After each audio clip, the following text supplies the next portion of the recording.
Hello बच्चों, कैसे हो आप सब? बढ़िया एकदम। तो आइए हम चालू करने जा रहे हैं बायोलॉजी क्लास 11 की एनसीईआरटी का एक बहुत ही interesting topic, the cell the unit of life. तो इसको हम पार्ट्स में देखेंगे। आज मैं कुछ आपकी टॉपिक कवर करूंगा the cell the unit of life से। तो सबसे पहले मैं सेल वर्ड का मतलब समझाऊंगा, मतलब जिसको हिंदी में हम क्या कहते हैं, कोशिका। ठीक है, क्या कहते हैं? कोशिका कहते हैं।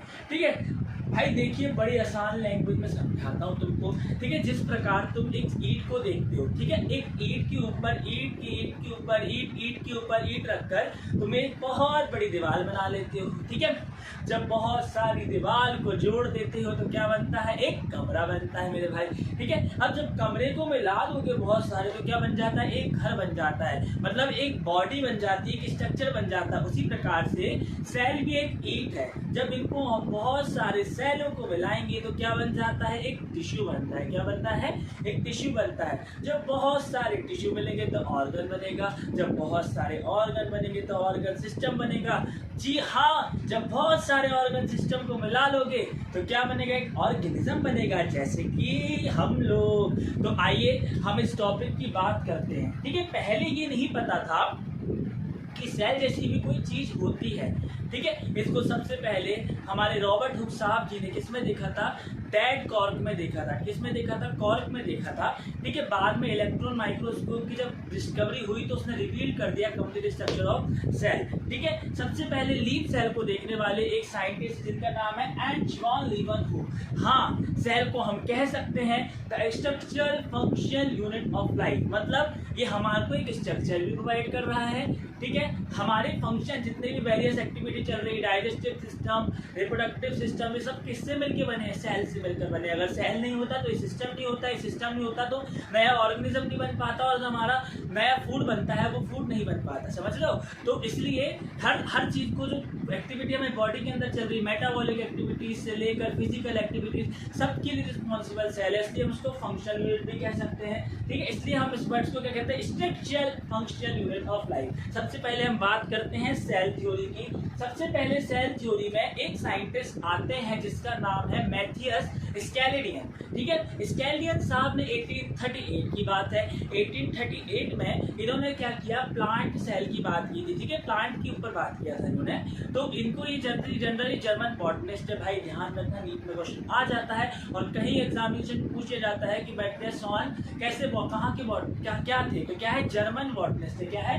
German botanist. तो इनके बारे में क्या लिखेंगे? All plant are composed of different kind of cell और प्रोडक्ट ऑफ सेल, मतलब कि हर प्लांट अलग अलग टाइप के सेल का बना है। जैसे मैंने बोला मैंगो प्लांट, नीम का प्लांट, तुलसी का प्लांट, सब जो प्लांट है, हर्ब, श्री, हर अलग डिफरेंट काइंड ऑफ सेल से मिलकर बने हैं मेरे भाई। समझ में आया? ठीक है, all plant are composed of different kind of cell. ठीक है, फ्रॉम टिश्यू ऑफ प्लांट। ठीक है, एनसीईआरटी के लाइन है डायरेक्ट। उसके बाद बात करूं 1839 में, जी स्वान की बात कर रहे हैं। ऐसे तो ये इन जनरल ये जूलॉजिस्ट हैं, एक ब्रिटिश जूलॉजिस्ट हैं, लेकिन इन्होंने ही बताया गया था कि इन्होंने क्या किया, जो एनिमल सेल है उसको डिटरमाइन किया। सबसे पहले डिटरमाइन किया तो उन्होंने पाया कि उनके पास क्या है? एक थिन आउटर डिमिलेटिंग मेम्ब्रेन है, जिसको आज हम क्या कहते हैं? प्लाज्मा मेम्ब्रेन कहते हैं। ऐसा एनसीईआरटी भी बोलती है और ऐसा मैं आपको बता रहा हूँ। ठीक है, और मैथियस ने ब्रिटिश जूलॉजिस्ट है, उन्होंने क्या बताया था? वैसे तो मैंने बोला कि क्या थे? जूलॉजिस्ट है, लेकिन इन्होंने प्लांट सेल पर भी काम किया था। तो इन्होंने बताया the presence of cell wall is a unique character of plant cell, मतलब जो तुम प्लांट सेल देखते हो मेरे भाई आज, है ना, वो क्या है? एक उसकी प्रेजेंस बताई। क्या बताई? उसकी प्रेजेंस बताई कि जो सेल वॉल प्रेजेंट है, किसके बाहर प्रेजेंट है भाई? प्लांट सेल के बाहर प्रेजेंट है। वो क्या है? एक आउटर मेम्ब्रेन की तरह किसमें प्रेजेंट है? प्लांट में प्रेजेंट है, बट एनिमल सेल में ना। निल्ले। ठीक है, चलो अब बात करते हैं कि इन्होंने बताया animal bodies and plant bodies are composed of different kind of cell and product of cell. चलो, तो हमने क्या लिया? स्केलिडियन। आजा स्केलिडियन की थ्योरी उठाई, हमने स्वान की स्टोरी उठाई, इन दोनों को टुगेदर कर दिया, मिला दिया, टुगेदर कर दिया, तो क्या बन गई? सेल थ्योरी बन गई। क्या बन गई? Cell theory. अब देखो, हमने देख तो लिया कि सारे ऑर्गेनिज्म किससे बने? सेल से बने, प्रोडक्ट ऑफ सेल से बने, लेकिन ये समझ में नहीं आ रहा था किसी को, ये समझ में नहीं आ रहा था भाई किसी को कि प्लांट बनते कहाँ से? दोबारा प्लांट के जो नया प्लांट बन रहा है और ये सेल दोबारा आते कहाँ से है? ठीक है, तो ध्यान से सुनिए मेरे भाई। तो रुडोल्फ वर्चो आए 1855 में, इन्होंने क्या किया, मॉडिफिकेशन। डायरेक्ट क्वेश्चन आता है who modified cell theory, who modified cell theory, तो आंसर जाता है Rudolf Virchow modified the cell theory. NEET में भी आया कई बार तुम्हारे अलग एग्जामिनेशन में पूछ लेते हैं, क्योंकि सेल बायोलॉजी ऐसा टॉपिक है ना जो हर कॉम्पिटिटिव एग्जाम में आता ही आता है, तो ध्यान से सुनिएगा, ठीक है। चलो, तो मैंने बोला कि इन्होंने एक सेंटेंस दिया था ओमिनी सेलुला ई सेलुला, मतलब all cellulised from pre existing cell, ठीक है। अब तो आप बड़े हो चुके हो, मतलब आपने आगे चैप्टर्स में भी पढ़ा होगा, मैं पढ़ाऊंगा, जैसे कि सारे सेल क्या करते हैं, रिप्रोड्यूस करते हैं। कैसे करते हैं, अपने जेनेटिक मटेरियल एक्सचेंज करके। तो मतलब एक मदर का डीएनए आएगा और एक फादर का आएगा, according to Watson and model. एक डीएनए जो होता है पेरेंट से आता है और एक नया बनता है, ठीक है। तो इस सिस्टम, इसी की प्रोसेस को क्या बोलते हैं अपन, रिप्रोडक्शन बोलते हैं और जेनेटिक जीन ट्रांसफर बोलते हैं, ठीक है। तो ये क्या, omni cellular e cellular, cell arises from pre existing cell, ठीक है।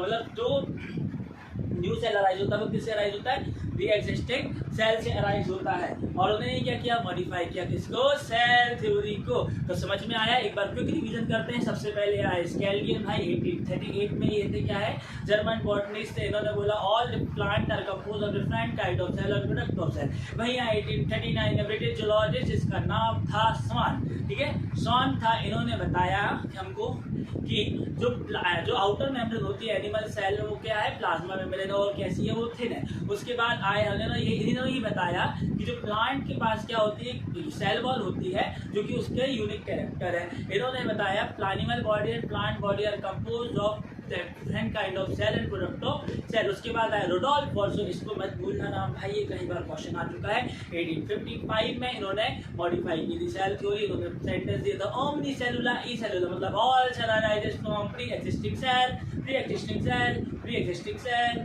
प्री एग्जिस्टिंग सेल, ठीक है। Thank you everyone, I hope you like it, thank you.